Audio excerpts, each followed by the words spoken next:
আজকে আমরা যেটা দেখব সেটা হচ্ছে ইনকাম কনজাম্পশন কার্ভ। ওকে, তো ইনকাম কনজাম্পশন কার্ভ খুব সিম্পল একটা টপিক।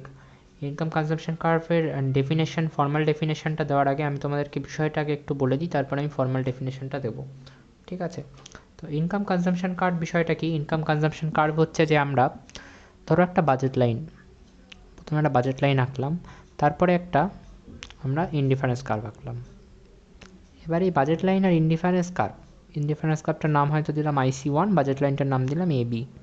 এবার এই বাজেট লাইন আর ইনডিফারেন্স কার্ভ একটা পয়েন্টে ইন্টারসেক্ট করছে, এই পয়েন্টটাকে আমরা কি বলি? Consumer equilibrium. বুঝতে না পারলে এগুলো আগের ভিডিও দেখতে হবে। তো এই যে পয়েন্টটা কনজিউমার ইকুইলিব্রিয়াম, পয়েন্ট যেটা, এটা একটা আমরা কনজিউমার ইকুইলিব্রিয়াম পেলাম। এবার ধরে নাও কনজিউমারের ইনকাম বেড়ে গেছে, বাজেট লাইনটা এবার রাইটওয়ার্ড শিফট করেছে। তো এখন আমাদের নতুন ইনডিফারেন্স কার্ভ কি? নতুন ইনডিফারেন্স কার্ভ এই পয়েন্ট দিয়ে গেছে IC2, এটা হচ্ছে আমাদের নতুন ইনডিফারেন্স কার্ভ IC2। পয়েন্ট কোনটা? ইন্টারসেকশন পয়েন্ট হচ্ছে E1, তো কনজিউমার ইকুইলিব্রিয়াম হচ্ছে E1। আবার আমি ধরে নিলাম যে আমাদের কনজিউমারের যে ইনকাম আছে সেটা ফল করেছে, ফল করলে কি হবে? বাজেট লাইনটা লেফটে শিফট করবে। তো বাজেট লাইনটা এখন হয়ে গেছে, এটা ধরো CD হয়েছিল, আর এটা ধরো হয়ে গেছে MN। তো এখন আমাদের নতুন ইনডিফারেন্স কার্ভও নিচে চলে এসছে, লো লেভেলে চলে এসছে। তো আমাদের নতুন ইনডিফারেন্স কার্ভ কি? IC3। যে নতুন এই যে ইকুইলিব্রিয়াম পয়েন্টটা পেলাম, এটা হচ্ছে E3। এবার আমি যদি এই E1, E2 আর E3 এই তিনটে পয়েন্টকে ইন্টারসেক্ট করিয়ে দিই, মানে এই তিনটে পয়েন্টকে যদি কানেক্ট করিয়ে দিই, যে কার্ভটা পাওয়া যাবে, এই কার্ভটাকেই বলা হচ্ছে ইনকাম কনজাম্পশন কার্ভ। ঠিক আছে, খুব সিম্পল বিষয়। তাহলে ইনকাম কনজাম্পশন কার্ভ কাকে বলছি? আমরা বিভিন্ন যে কনজিউমার ইকুইলিব্রিয়াম পেয়ে থাকি, বা ডিফারেন্ট লেভেল অফ ইনকামে, এগুলো প্রত্যেকটাই তো ডিফারেন্ট লেভেল অফ ইনকামে পাওয়া যাচ্ছে, তাই না? কারণ এই এবি একটা ডিফারেন্ট লেভেল অফ ইনকামকে রিপ্রেজেন্ট করছে। এবি বাজেট লাইনটা যখন বাজেট ইনকামটা বেড়ে গেল, তখন আমাদের বাজেট লাইন শিফট করে চলে গেল হচ্ছে সিডি। তাহলে সিডিও একটা ডিফারেন্ট লেভেল অফ ইনকামকে রিপ্রেজেন্ট করছে, রাইট? তাহলে প্রত্যেকটা বাজেট লাইনকে একটা ডিফারেন্ট লেভেল অফ ইনকামকে রিপ্রেজেন্ট করছে। আর প্রত্যেকটা কনজিউমার ইকুইলিব্রিয়ামও তার মানে কেন রিপ্রেজেন্টেড হচ্ছে? ডিফারেন্ট কনজিউমার ইকুইলিব্রিয়াম কেন আসছে? ডিফারেন্ট কনজিউমার ইকুইলিব্রিয়াম মানে পয়েন্ট E1, পয়েন্ট E3, এই ডিফারেন্ট কনজিউমার ইকুইলিব্রিয়ামের পয়েন্ট আসছে কারণ আমাদের ইনকাম চেঞ্জ হচ্ছে। তাহলে ডিফারেন্ট লেভেল অফ ইনকামে আমাদের যে কনজিউমার ইকুইলিব্রিয়ামের পয়েন্টগুলো, সেই কনজিউমার ইকুইলিব্রিয়ামের পয়েন্টগুলোকে যদি আমরা কানেক্ট করে দিই, তাহলে যে কার্ভ পাওয়া যাবে সেই কার্ভটাকে বলা হচ্ছে ICC। ঠিক আছে, নিচের গ্রাফে তোমরা জাস্ট এই পয়েন্টগুলোকে নিয়ে নিতে পারো, নিয়ে একটা কার্ভ এঁকে দেবে। এই পয়েন্টটা হচ্ছে E3, এই পয়েন্টটা হচ্ছে E, আর এই পয়েন্টটা হচ্ছে E1। জাস্ট একটা অ্যাপ্রক্সিমেশন নিলেই হবে। এই তিনটে পয়েন্টকে কানেক্ট করে জাস্ট একটা দাগ টেনে দেখিয়ে দেবে যে this is our ICC. And এখানে তোমরা দেখতে পাচ্ছ যে আমাদের যে ICC ইনকাম কনজাম্পশন কার্ভ, এর স্লোপটা কি আছে? এর স্লোপটা কিন্তু আছে হচ্ছে পজিটিভ, আপওয়ার্ড স্লোপিং বা পজিটিভলি স্লোপড। তার মানে কি ICC খালি পজিটিভ স্লোপটি হয়? না, নেগেটিভ স্লোপও হতে পারে। কখন হতে পারে সেগুলো আমরা দেখব। তো এটাতেই দেখতে পাবে তোমরা। তো এখানে কিন্তু আমি একটা জিনিস এখন এখানে বলিনি, কোথাও মিস করে গেছি, এটা বারবার মিস করে যাচ্ছে, কিন্তু এটা যারা আগের ভিডিওগুলো দেখতে দেখতে আসছো তারা জানো, আমরা এক্স অ্যাক্সিসে এক্স গুডকে নিয়েছি, ওয়াই অ্যাক্সিসে ওয়াই গুড নিয়ে আমরা কাজটা করেছি। ওকে, এইবার আমরা ইনকাম কনজাম্পশন কার্ভ আঁকবো, কিন্তু এবার আমরা এক্স গুড আর ওয়াই গুডের উপর একটা রেস্ট্রিকশন অ্যাপ্লাই করছি। কী রেস্ট্রিকশন? যে এক্স গুডটা ইনফেরিয়ার আর ওয়াই গুডটা নর্মাল। এই রেস্ট্রিকশনটা অ্যাপ্লাই করে আমরা এবার গুডটা আঁকবো। তাহলে এক্স অ্যাক্সিসে আমি এক্স গুডটা নিয়ে নিই, আর ওয়াই অ্যাক্সিসে আমি ওয়াই গুডটা নিয়ে নিই। তো আমাদের প্রথম বাজেট লাইন ধরো হচ্ছে AB, ইনকাম যথেষ্ট কম, অনেকটাই নিচে রয়েছে বাজেট লাইনটা, তার মানে ইনকাম যথেষ্ট কম। আচ্ছা, ইনকাম যখন কম হবে, একটু ভাবনা চিন্তা করে এখানে কিন্তু অ্যাপ্লাই করতে হবে লজিকটা। আর তার আগেও যেটা আমি এখানে বলে রাখি সেটা হচ্ছে যে এক্স গুডকে কী বলা হয়েছে? এক্স গুডকে কিন্তু বলা হয়েছে যে এক্স গুডটা হচ্ছে ইনফেরিয়ার। একবার দেখিয়ে দিই, উপরে এক্স গুডকে ইনফেরিয়ার বলা হয়েছে আর ওয়াই গুডকে নর্মাল। তো সেটাও আমি লিখে দিই যাতে তোমাদের এটা ডাউট না হয়। এক্স গুড হচ্ছে ইনফেরিয়ার গুড আর ওয়াই গুড হচ্ছে নর্মাল গুড। এবার যেটা আমি জানতে চাইছি এখানে সেটা হচ্ছে যে যখন ইনকাম কম আছে তখন তোমাদের কি মনে হয়, ও ইনফেরিয়ার গুড বেশি খাবে নাকি নর্মাল গুড বেশি খাবে? নর্মাল গুড হচ্ছে এক টাইপের গুড যেটা মানুষের ইনকাম বাড়লে তখন মানুষ কনজাম্পশন বেশি করে, যেরকম shopping mall good, luxurious good, এই টাইপের গুড। আর ইনফেরিয়ার গুড হচ্ছে একটু low quality product, but income কম থাকলে মানুষকে এগুলোই কনজিউম করতে হয়। ঠিক আছে, যেরকম ধরো ফুটপাথ থেকে জামা কিনে নিল, বা রাস্তার ধারের একটা ছোটো দোকান থেকে জামা কিনে নিল, বা ছোটো দোকানে রাস্তার ধারের একটা দোকান থেকে সিঙ্গারা খেয়ে নিল, ইনকাম বেশি থাকলে মানুষ 5 স্টার মলে গিয়ে বা 5 স্টার রেস্টুরেন্টে গিয়ে খায়, আর ইনকাম কম থাকলে রাস্তার ধারের সিঙ্গারা ভাজছে ওটাই খেয়ে নেয়। তো ইনফেরিয়ার গুড হচ্ছে সেই টাইপের প্রোডাক্ট যার ইনকাম বেড়ে গেলে মানুষের কনজাম্পশন কমিয়ে দেয়, বা অত ডিটেলসে যাওয়ার দরকার নেই। ইনকাম কম থাকলে মানুষ ইনফেরিয়ার গুডটা বেশি খায় স্বাভাবিকভাবেই, কারণ ইনকাম কম আর ইনফেরিয়ার গুডের দামটাও কম, তো ইনকাম কম থাকলে মানুষকে ইনফেরিয়ার গুডটাই বেশি খেতে হয়। যেরকম আমার যদি এখন ইনকাম 2000 টাকা হয়, আমি তো এখন হঠাৎ করে বাইরে বেরিয়ে নিশ্চয়ই কেএফসিতে খেতে যাব না। আমি কোথায় খেতে যাব? আমি হয়তো ওই পাশের একটা ফ্রাইড চিকেন ভাজছে 40 টাকায় এক পিস, সেটা আমি এখন খাবো, তাই না?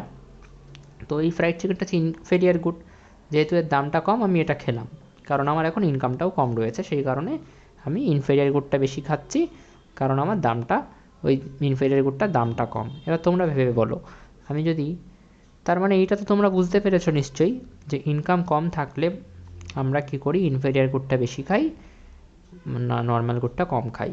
এবার আমার যেটা পয়েন্ট এখানে সেটা হচ্ছে যে এখানে তো বাজেট লাইনটা যথেষ্ট নিচে রয়েছে।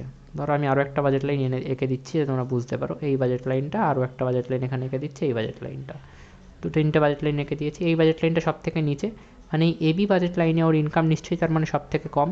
এবার যখন এই বাজেট লাইনে রয়েছে, তাহলে তোমাদের কি মনে হয় ইনফেরিয়ার গুড বেশি খাবে নাকি নর্মাল গুড বেশি খাবে?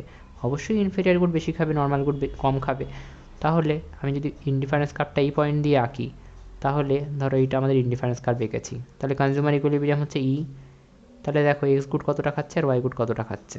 এক্স গুড হয়তো 2 ইউনিট খাচ্ছে, ওয়াই গুড হয়তো 10 ইউনিট খাচ্ছে। এটা কি হতে পারে? একদমই হতে পারে না, কারণ ওয়াই গুড তো নর্মাল গুড আর এক্স গুড তো ইনফেরিয়ার গুড। তাহলে ইনডিফারেন্স কার্ভকে ওই পয়েন্ট দিয়ে আঁকাই যাবে না, কারণ ইনডিফারেন্স কার্ভকে ওই পয়েন্ট দিয়ে আঁকলে যে কনজিউমার ইকুইলিব্রিয়াম আসছে সেটাতে কিন্তু দেখা যাচ্ছে ও নর্মাল গুড বেশি খাচ্ছে, ইনফেরিয়ার গুড কম খাচ্ছে, কিন্তু সেটা তো হওয়ার কথা না। যখন ওর ইনকাম কম, ওকে ইনফেরিয়ার গুড বেশি খেতে হবে, নর্মাল গুড কম খেতে হবে। তাহলে ইনডিফারেন্স কার্ভটা মিডিল দিয়ে আঁকলেও হবে না, মিডল দিয়ে আঁকলে বোঝাবে নর্মাল গুড আর ইনফেরিয়ার গুড সমান পরিমাণ খাচ্ছে, সেটাও হবে না। তাহলে ইনফেরিয়ার এখান দিয়ে আঁকতে হবে, ইনডিফারেন্স কার্ভটা এখান দিয়ে আঁকতে হবে, নিচ দিয়ে আঁকতে হবে। এইবার যদি আমি দেখি, তখন দেখো এক্স গুডও হয়তো এক্স গুড 10 ইউনিট খাচ্ছে, ওয়াই গুড 2 ইউনিট খাচ্ছে। এবার ঠিক আছে, রাইট? তাহলে এটাকে আমি নাম দিই, এটা এ দিতে পারো, এটা হচ্ছে এ তো অলরেডি দিয়েছি, এটাকে ধরো তুমি জেড দিতে পারো, এটাকে এম দিতে পারো। ওকে, এবার বাজেট লাইন উপরে, আচ্ছা এবার কি হলো, ওর ইনকাম হয়তো বেড়ে গেল, কনজিউমারের ইনকাম কি হয়েছে, বেড়ে গেছে। ইনকাম বেড়ে যাওয়ায় এখন বাজেট লাইনটা কি হবে, ইনকাম বেড়ে গেলে বাজেট লাইন প্যারালালি রাইটওয়ার্ড শিফট করে। প্যারালালি কোন দিকে শিফট করে? রাইটওয়ার্ড। তো আমাদের বাজেট লাইনটা এ বি এর প্যারালালি রাইটে শিফট করেছে। নতুন বাজেট লাইনটার নাম কি দিচ্ছি, ধরো সিডি। এইবার এই যে বাজেট লাইনটা প্যারালালি রাইটে শিফট করলো, নতুন বাজেট লাইনটা হলো সিডি। এই পয়েন্টের সামনে আমাদের ইনডিফারেন্স কার্ভ কোথায় আঁকবো? আর তোমরা ভালো করে ভেবে বলো, ওর আগের থেকে এখন ইনকাম বেড়েছে, তাহলে কেউ আগের মতোই ইনফেরিয়ার গুড খাবে, নাকি ইনফেরিয়ার গুড খাওয়া কমিয়ে দেবে, নর্মাল গুড বেশি খাবে? ইনকাম বেড়ে গেলে মানুষ কী হয়, নর্মাল গুড বেশি খায়, তাহলে ও নর্মাল গুড নিশ্চয়ই আগের থেকে এখন বেশি খাবে। তো আমি যদি ইনডিফারেন্স কার্ভটা এই পয়েন্ট বরাবর আঁকি, এখানে আঁকি, এখানে আঁকলে বোঝাচ্ছে যে ও নর্মাল গুড মানে ওয়াইটা এখনও সেম খাচ্ছে আর এক্সের কনজামশনটা বাড়িয়ে দিয়েছে, মানে ইনফেরিয়ার গুডের কনজামশনটা বাড়িয়ে দিয়েছে।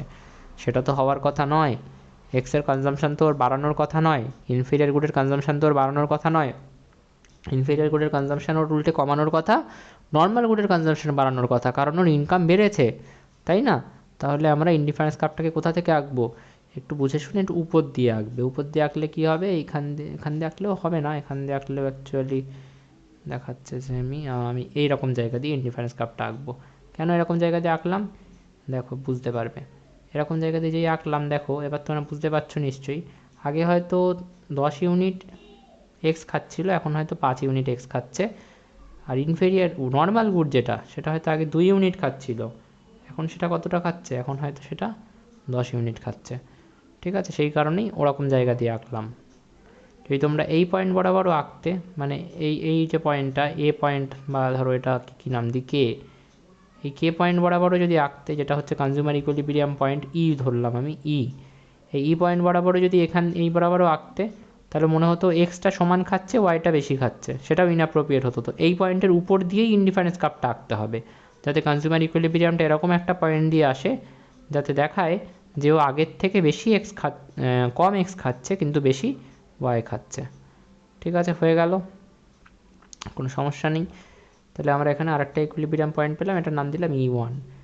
আবার পরের বাজেট লাইনটা কীভাবে যাচ্ছি আমরা, কনজিউমারের ইনকাম ধরলাম আরও বেড়ে গেল, কনজিউমারের ইনকাম বেড়ে গেলে ওর বাজেট লাইনটা আরও রাইটে শিফট করবে, বাজেট লাইন আরও রাইটে শিফট করে আমাদের এখন নতুন বাজেট লাইন কী হয়ে গেল, EF। কী হয়ে গেল, EF।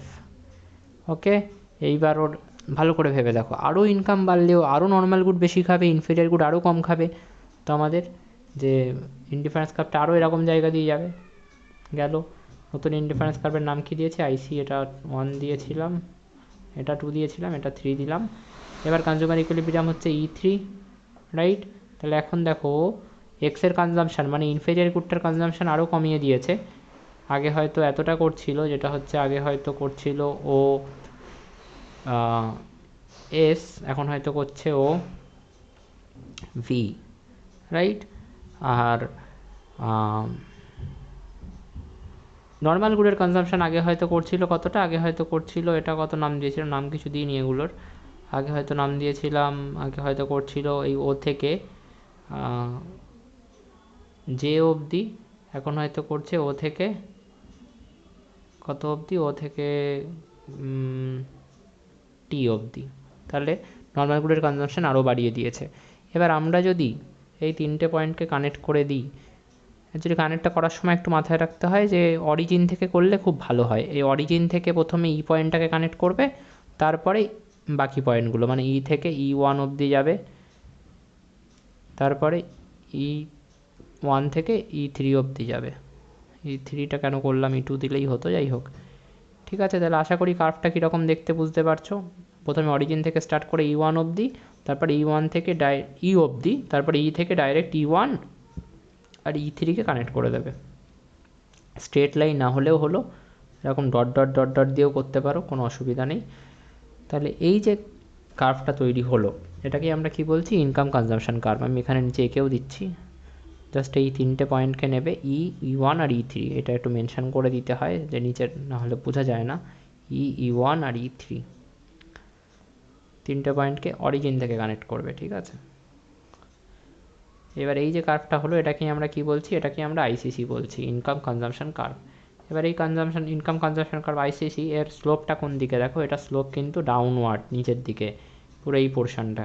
স্লোপ বলার সময় এইটুকু নেগলেক্ট করলেও হবে, এইটুকুর ব্যাপারটা নেগলেক্ট করলেও হবে, অরিজিন থেকে ওটা নেগলেক্ট করলেও হবে, কিন্তু স্লোপটা কোথায়, নিচের দিকে, ডাউনওয়ার্ড স্লোপিং, ঠিক আছে। তো this is what I want to tell here, that ICC has a negative slope. আইসিসির কী হলো তাহলে, নেগেটিভ স্লোপ হলো। কখন হলো আইসিসির নেগেটিভ স্লোপ, যখন আমাদের এক্স গুডটা ইনফেরিয়ার আর ওয়াই গুডটা নর্মাল। ওকে, এক্স গুডটা কী হলো, ইনফেরিয়ার গুড, আর ওয়াই গুডটা কী হলো, নর্মাল হলো, ঠিক আছে।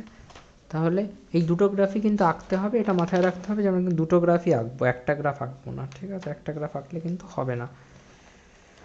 নাও আমরা আরেকটা কেসে মুভ করব, সেটা হচ্ছে যে এক্স গুডটা যদি নর্মাল হয় আর ওয়াই গুডটা যদি ইনফেরিয়ার হয়, অর্থাৎ এক্স অ্যাক্সিসে যে এক্স গুড নিচ্ছি এইটা কি, এইটা হয়ে যাচ্ছে এবার নর্মাল, আর ওয়াই অ্যাক্সিসে যে ওয়াই গুডটা নিচ্ছি এটা হয়ে যাচ্ছে ইনফেরিয়ার গুড। ওকে, এইবার বাজেট লাইন প্রথমে একটা আঁকো। আচ্ছা, বাজেট লাইন প্রথমে একটা আঁকলাম।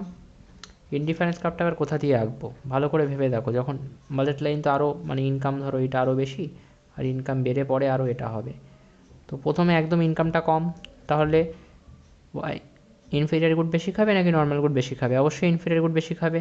তাহলে ইনডিফারেন্স কার্ভটা এরকম একটা জায়গা দিয়ে আঁকবো যেখানে দেখা যাচ্ছে ওর এক্স গুডের কনজামশান কম এতটা, ওয়াই গুডের কনজামশান বেশি এতটা হলো।